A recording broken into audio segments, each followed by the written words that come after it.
Well. Looks like we have a couple of curious kids here today. Right here in the curious shop. And why are you all here today?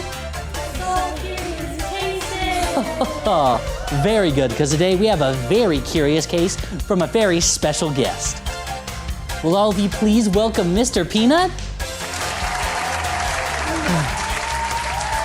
Now, Mr. Peanut here is joining us today because he has a curious case for us. He has sadly lost his favorite toy. Mr. Peanut, would it be okay for you to tell us what happened to your toy? Well, Mr. Constantine, I was playing with Stuffy like usual yesterday, when my clock suddenly went to 666, which didn't make any sense because clocks can't go that high. That's right, we learned about that earlier. Yeah, when the clock did that, Stuffy started talking to me. Stuffy said, "It's time to stop playing." Stuffy said, "It was time to kill."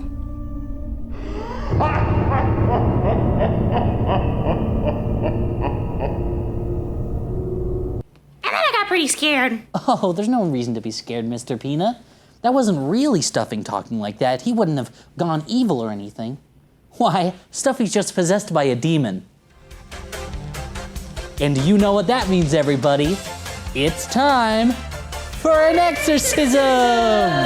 Let's get started. But how? Well, there's 3 things that every young exorcist needs. Well, the first thing you need is plenty of holy water, just in case.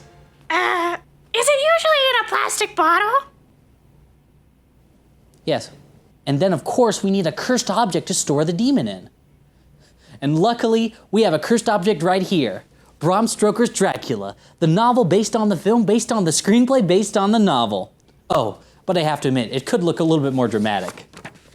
It's not necessary, but it's a nice touch.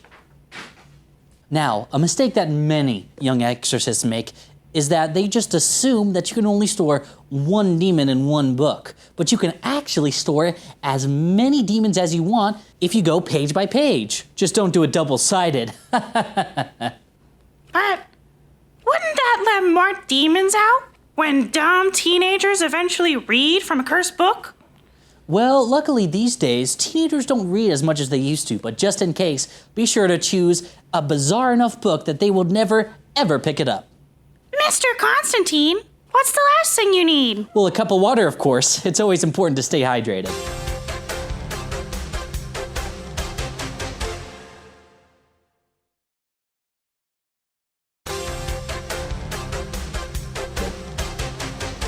Now what do we do, Mr. Constantine?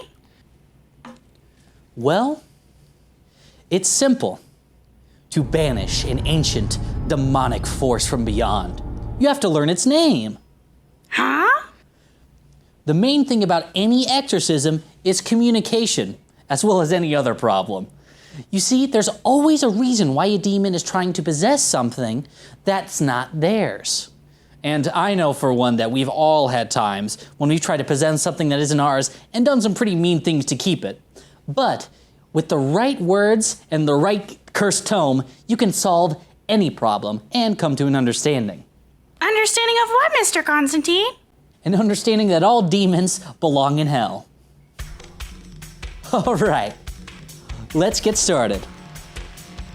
Before we start, there's a very common mistake with young exorcists that they go straight to Latin because that's what they see in the movies, right? Of course, more than a few demons actually draw power from dead languages. So, of course, I recommend to start with mystic and occult languages that are still being used in mystic regions, like Atlantean or Moonspeak. All of you at home and all of you in the audience, can you say Ba'um Kase Kasa? Ahum kase kasa. I know you could. All right, now, everybody, we have to chant. And we have to compel the truth from the demon. Come on, everybody. Ba'um Kase Kasa. Ba'um Kase Kasa. Ba'um Kase Kasa. Ba'um Kase Kasa. Ba'um Kase Kasa. Oh. Whew. That's why the water's important. Now, Mr. Peanut, are you ready to see who we caught?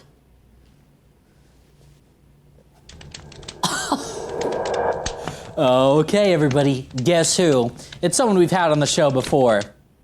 That's right, it's Gorthalax, the insatiable slaughterer. Oh, don't worry, Mr. Peanut. We've had a few run-ins with him before. And we know exactly what to do to shoo him away. Come on, kids. Shoo, Gorthalax, shoo!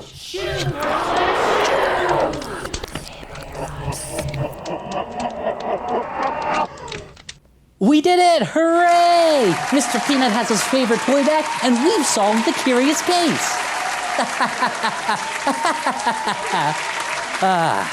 That's all the time we have for today. We'll be sure to see you next week on our next curious case. Isn't that right, Mr. Peanut? Yes, this time.